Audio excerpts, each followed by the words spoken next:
Quand j'étais au pays, à chaque fois quand les Blancs, ou bien à chaque fois que quelqu'un suspect être étranger au Togo, par exemple, il va au marché, il va payer, je sais pas, des habits, ou la plupart des temps, quand les touristes viennent au Togo, mais en Afrique, ce sont les œuvres d'art qui payent.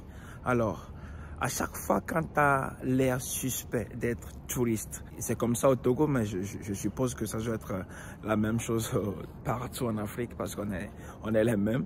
On a l'habitude de leur donner un prix différent du prix normal ou du prix qu'on donne aux autochtones. Comme on le dit au Togo, on dit souvent « assonéamea ». Assonéamea, ça veut dire qu'on le coupe la tête. On le coupe la tête, c'est pas dans le sens du terme couper la tête, mais ça veut dire que tu hausses le prix, quoi. Par exemple, ta marchandise est à 10 francs CFA. Si c'est un touriste, tu le vends à 1000, voire même 10 000. C'est un peu exagéré, mais vous comprenez, quoi.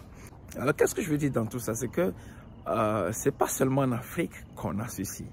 On l'a partout. On l'a même ici en Chine.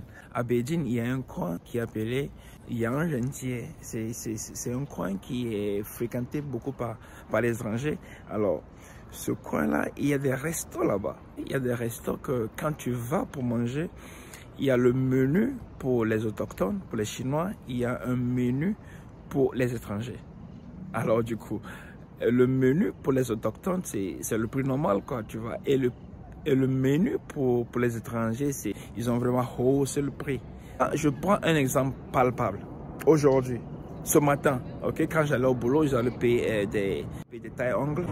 Et puis, qu'est-ce que s'est passé? Au début, je parlais du bouton roi, je parlais un chinois normal.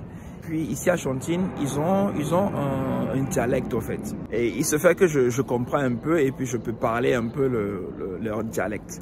Elle m'a donné un prix. Quand elle m'a vu, direct, elle m'a filé un prix.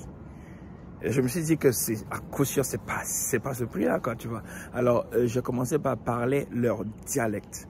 Donc, elle était étonnée. Et j'ai commencé par débattre le prix.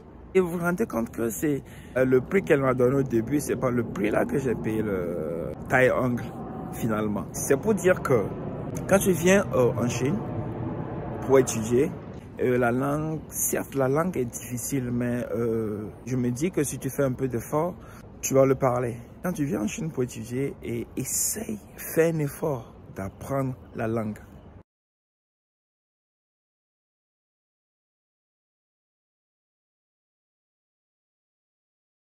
Je vous dis tout ceci, c'est en fonction de l'expérience que j'ai eue ici et puis l'expérience de certains étrangers qui sont venus ici et puis tout et tout.